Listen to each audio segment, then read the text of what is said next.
Hi guys, here's just a quick elaboration or a second part to that starter removal that I did on the old Jetta, the Mark II, the automatic. The customer had started removal of the starter himself, and so there's a lot of stuff that, or a few items that were already disconnected that I didn't get a chance to record myself removing from the vehicle.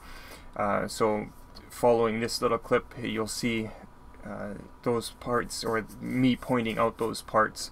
I'd like to thank Terry. He's one of my subscribers. His channel name is Stuzman. Link is in the description.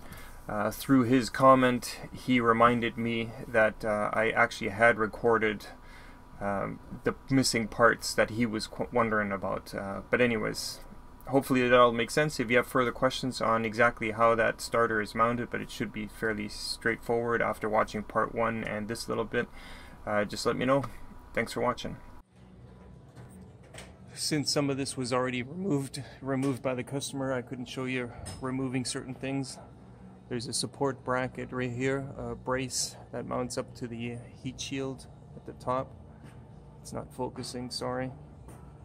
And then it mounts to the heat shield here. There's the heat shield. Oh, come on, focus.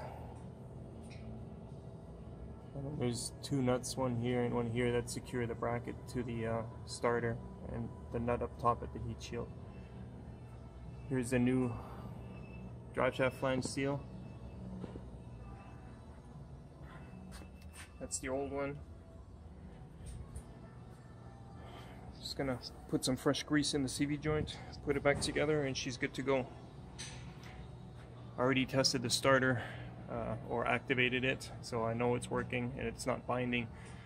Up until 1990 and a half, they use one style of starter on the automatics, and then the later ones have a different flex plate. If you use the old style starter with the new flex plate, you get into starter noises, ring gear wear. So be careful of that. Link is in the description for more information.